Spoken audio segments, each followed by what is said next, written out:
తెలంగాణ కోసం అలుపెరగని పోరాటం చేసిన మహనీయుడు ఆచార్య జయశంకర్ అని 12వ ప్రత్యేక పోలీస్ బెటాలియన్ కమాండెంట్ ఎన్వి సత్య శ్రీనివాసరావు అన్నారు.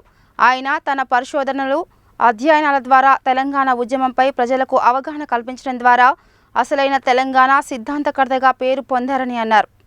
నల్గొండ మండలం అనపర్తిలోని 12వ ప్రత్యేక పోలీస్ బెటాలియన్లో తెలంగాణ సిద్ధాంతకర్త ప్రొఫెసర్ జయశంకర్ జయంతి వేడుకలను ఘనంగా నిర్వహించారు.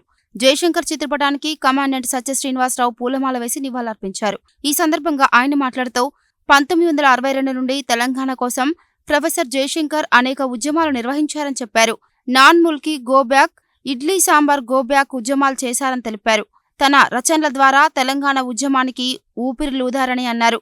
ఈ కార్యక్రమంలో assistant commandants KV Ravichandra, CH Anjaneya Reddy, medical officer షర్మిలాదేవితో పాటు ఆర్ఐలు, ఆర్ఎస్ఐలు, ఇతర సిబ్బందితో పాటు శిక్షణలో ఉన్న పోలీస్ శిక్షణార్థులు పాల్గొన్నారు. అదేవిధంగా అన్నపర్తిలోని మహాత్మాగాంధీ యూనివర్సిటీలో ఆర్ట్స్ కళాశాల ఎన్ఎస్ఎస్ ఆధ్వర్యంలో ఆచార్య జయశంకర్ జయంతిని ఘనంగా నిర్వహించారు.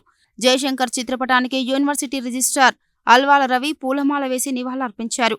ఈ సందర్భంగా ఆయన మాట్లాడుతూ తెలంగాణ ప్రజలపై అణచివేతలు, దోపిడీలు, దాష్టికాలను ఎండగడుతూ ప్రజల ఆర్తిని, ఆకాంక్షలను ఆశయంగా మార్చుకొని తన విశ్లేషణలతో తెలంగాణ ఉద్యమాన్ని మహా ఉద్యమంగా మలిచిన స్ఫూర్తి జ్వాల ప్రొఫెసర్ జయశంకర్ అని అన్నారు.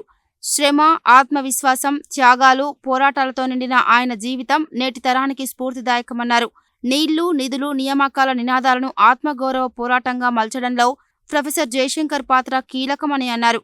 అధ్యయనం, విశ్లేషణలను సామాన్యులకు చేరవేసి సామాజిక, రాజకీయ ఉద్యమ వ్యూహాలతో తెలంగాణ ఉద్యమానికి బలమైన పునాదులు వేశారని అన్నారు. జయశంకర్ స్ఫూర్తితో విద్యార్థులు ముందుకు సాగాలని సూచించారు. ఈ కార్యక్రమంలో VC, OSD Koppula Anjireddy, NSS coordinator Maddileti, programme ఆఫీసర్లు ఒగ్గు సైదులు, ఆనంద్ తదితరులు పాల్గొన్నారు.